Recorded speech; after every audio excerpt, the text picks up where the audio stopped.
بسم اللہ الرحمن الرحیم. جناب ارباب شہزاد، آپ کو اور آپ کی ساری ٹیم کو خراج تحسین پیش کرتا ہوں. آپ نے ایک بہت بڑی غلطی کی کہ آپ نے پہلے ہی لوگوں کو بتا دیا کہ ٹاپ 10 کون ہے اور باقی منسٹرز نہیں آئے.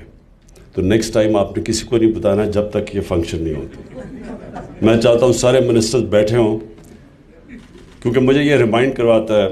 میں جب اسکول میں تھا نا، تو انسان کا ایک ہی پیشن ہوتا ہے، لو افیئر ایک ہی ہوتا ہے، دو چیزوں سے نہیں ہو سکتا. تو میرا تو اسپورٹس کا پیشن تھا شروع سے، تو پڑھتا نہیں تھا میں. تو میری والدہ مجھے سارا وقت کہ ہوم ورک کرو، میں کھیل کے، اور جب تک شام کا وقت ہوتا تھا اتنا تھکا ہوا ہوتا تھا میں کام ہی نہیں کرتا تھا. تو کلاس میں بڑا میرا نیچے نمبر تھا. تو پھر ایک ہمارا پرنسپل آیا، میں 12-13 سال کا تھا. اس نے فیصلہ کیا کہ سارے اسکول کے سامنے آپ کے مارکس پڑھے جائیں گے. تو جب میرا نمبر پیچھے آیا، سارے اسکول کے سامنے کھڑا ہونا پڑا، مارکس پڑھے گئے. وہ اس کے بعد میں اپنی والدہ کو کہتا تھا کہ میں نے ہوم ورک کرنا ہے، اور پھر میری پوزیشن ٹھیک ہوئی. تو میری منسٹریز کا بھی میں نے یہ ریئلائز کیا کہ یہ بڑا زبردست اپرچونٹی ہے کہ ساری ہماری منسٹریز بیٹھی ہوں اور سب کو پتہ ہو کہ کس نے کام کتنا کیا. اور جب یہ جتنا ہم اس کو پبلسائز کریں گے، اور انشاءاللہ یہ ٹی وی پہ بھی آئے گا، تو یہ انسینٹیوز ملیں گے ہماری ساری منسٹریز کو محنت کرنے کی. کیونکہ جس طرح میں جب کسی کو پتہ ہی نہیں ہوتا تھا کہ میرے مارکس کتنے آنے ہیں، صرف میری والدہ کو پتہ چلتا تھا، اور وہ پیار اتنا کرتی تھی، وہ کچھ کہتی نہیں تھی.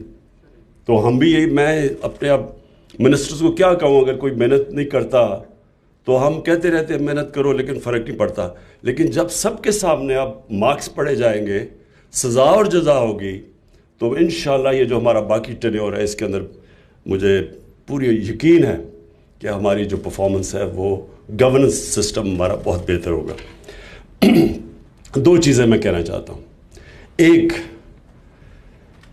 کہ کوئی بھی سسٹم، کوئی دنیا کا سسٹم جس میں سزا اور جزا نہیں ہے، وہ کامیاب ہو ہی نہیں سکتا. اگر پرائیویٹ سیکٹر کے اندر ہاسپٹل ہے، ادھر تنخواہیں بھی اتنی زیادہ نہیں ہیں، لیکن وہ اس سے بہت اچھا پرفارم کرتا ہے گورنمنٹ سیکٹر سے، جدھر گورنمنٹ ہاسپٹل ہے اور وہ اس کے اندر لوگ جاتے نہیں ہیں. پرائیویٹ سارے جن کے پاس پیسہ وہ پرائیویٹ ہاسپٹل میں اس لیے جاتے ہیں کہ گورنمنٹ ہاسپٹلس کے اندر سزا اور جزا کا نظام ہی نہیں ہے. پرائیویٹ سیکٹر کے اندر سینیورٹی کی ایک پہچان ہے، لیکن سینیورٹی کی وجہ سے پروموشن اور پیسے اور بونسز نہیں ملتے، پرفارمنس پہ ملتے ہیں. اگر شوکت خانم دونوں 4 پاکستان میں ہاسپٹلز ہیں جن کو انٹرنیشنل ریکگنیشن ہے، جوائنٹ کمیشن انٹرنیشنل کی سرٹیفیکیشن ہے، وہ صرف 4 ہاسپٹلز ہیں، جس میں آغا خان ہے، الشفا ہے، اور 2 شوکت خانم، پشاور اور لاہور. اور اس کی صرف یہ وجہ ہے کہ وہاں جو اگر آپ پرفارمنس نہیں دیتے، نہ آپ کی پروموشن ہوتی ہے، اور اگر آپ ایونچولی وارننگز کے بعد نکال دیا جاتا ہے. اور جو پرفارمنس دیتا ہے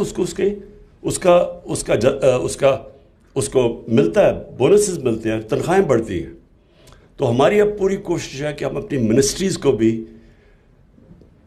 جب میں شروع میں آیا تھا تو میں نے بڑے ریولوشنری آئیڈیاز تھے کہ ایک دم چینج لے آئیں گے، لیکن میں نے ریئلائز کیا کہ جو ہمارا سسٹم ہے اس میں ایک سڈن شاک کی کیپیبلٹی نہیں ابزارب کرنے کی. اس میں ہمیں آہستہ یہ انسینٹیوائز ہی کر کے ہم اپنی منسٹریز اور اپنی بیوروکریسی کے اندر پازیٹیو چینجز لے کے آئیں گے. تو یہ جو شہزاد ارباب نے یہ سسٹم نکالا، اس کا اور اس کی بڑی کیئرفل ایویلیویشن کر کے ابھی انہوں نے تفصیل میں بتایا کہ کیا کرائیٹیرین تھا جس کی وجہ سے، اور میں مراد سعید کی کمیونیکیشن منسٹری کو خاص طور پہ آج کانگریچولیٹ کرتا ہوں کہ یہ ٹاپ پہ آئے ہیں، سب سے ینگ وزیر اور سب سے بہتر پرفارمنسز کی. تو میں جو آگے چاہتا ہوں شہزاد، آپ منسٹریز کو ایک اور چیز کہیں گے. جب آپ کہتے ہیں نا کوالٹیٹیو پرفارمنس، کہ پرفارمنس منسٹری کہتی ہے کہ ہم یہ کریں گے، اس کے اندر آپ بیٹھ کے جب اس کو ایویلیویٹ کریں گے کہ وہ کیا کیا چیزیں کریں گے، اس میں جو سب سے امپورٹنٹ کرائٹیریا اور جو ویٹیج دینی چاہیے وہ اس کو کہ پاکستان کا جو نیشنل انٹرسٹ ہے اس کی طرف کون سی منسٹری اپنی پرفارمنس کرائٹیریا سے اس طرف کون لے کے جا سکتی ہے، اور اس کا سب سے بڑا انٹرسٹ کیا ہے؟ ایکسپورٹس بڑھانے میں، امپورٹ سبسٹیوشن میں. یہ ہمارا جو سب سے بڑا ایشو بنا ہوا ہے کہ ہماری گورنمنٹ کا اور جو ملک کے انٹرسٹ ہے اس میں کنیکشن نہیں آیا کہ کیا منسٹری کیسے پرفارم کرے گی ان اپنے ملک کو پیر پہ کھڑا کرنے کے لیے. ہماری ایکسپورٹس کیسے بڑھیں گی، امپورٹ سبسٹیوشن کیسے ہوگی، پھر گورننس سسٹم کا مطلب عوام کی زندگی کیسے بہتر کرے گی. غربت جو ہمارا اصل چیلنج ہے کہ لوگوں کو غربت سے نکالنا، وہ منسٹری کیا قدم اٹھا رہی ہے، آؤٹ آف دا باکس کتنی ان کی سلوشنز ہیں.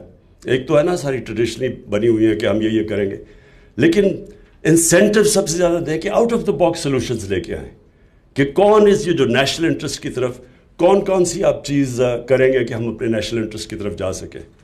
اور بونسز ہم انکریز کرتے رہیں گے.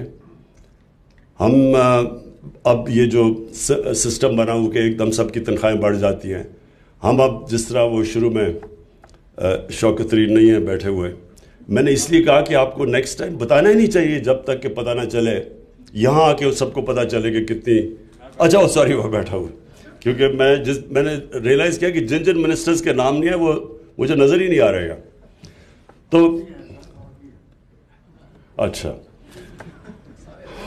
یہ اسپورٹس مین اسپرٹ ہے ویسے اوروں میں بھی زیادہ تر میں نوٹس. ہاں اچھا جی، فائنلی میں شہزاد آپ سے ریکویسٹ کروں گا کہ یہ جو کرائیٹیرین ہے اس کے اندر specifically out of the box thinking کہ کون سی سلوشنز ہیں ہماری. کئی مثلا ہمیں آئی ایم ایف کے اندر جو ان کی لمیٹیشنز دی ہوں اس کے بیچ میں چلنا پڑتا ہے، لیکن اس کے بیچ میں بڑی کیپبلٹی ہے کہ ہم کیسے اپنے لوگوں کی مدد کر سکتے ہیں. آج کل کا زمانہ ساری دنیا میں کموڈٹی سائیکل آیا ہوا ہے، قیمتیں اوپر گئی ہوئی ہیں، انفلیشن ہے، تو ہم کیسے لوگوں کی زندگی آسان کر سکتے ہیں. یہاں ہیومن جینیس ادھر آتا ہے کہ کون سوچتا ہے آؤٹ آف دا باکس. ایک تو ہے نا ٹریڈیشنل جو آؤٹ آف دا باکس، اس کے زیادہ ویٹیج تھے. اور پھر کئی میں نے دیکھا کہ بیوروکریٹس پہلے تو نیب کی وجہ سے چانس ہی کوئی نہیں لیتے تھے. کوئی بھی جدھر بھی تھوڑا سا ان کو شک ہو کہ اس میں کوئی مسئلہ آ سکتا ہے تو وہ اس کے اوپر بیٹھ جاتے تھے، اور اس سے بہت بڑا نقصان ہماری گورنمنٹ کو ہوتا ہے. تو اب تو ہم نے وہ بھی ہرڈل ختم کر دیا. نیب کا وہ جو لوپ تھا وہ بھی ہم نے اب اس کے اوپر نیب میں ریفارمز کر دیے. تو اب تو کوئی ایکسکیوز نہیں ہے. اس کو بھی پینلائز کریں کہ اگر کوئی چیز صرف اس لیے کہ ایک منسٹری میں پھنس گئی ہے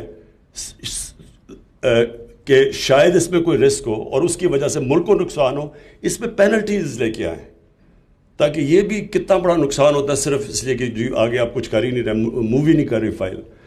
تو تھوڑا سا اور اپنے جو کرائیٹیرین ہیں ان کو اور ذرا فائن ٹیون کریں تاکہ ہم جب اگلی، اور یہ کوارٹرلی ریویو ہوگا، جب اگلی دفعہ ہم ریویو کرتے ہیں تو اور بھی ہمیں بہتر ایویلیویشن ہوگی اپنی ٹیم کی پرفارمنس کی.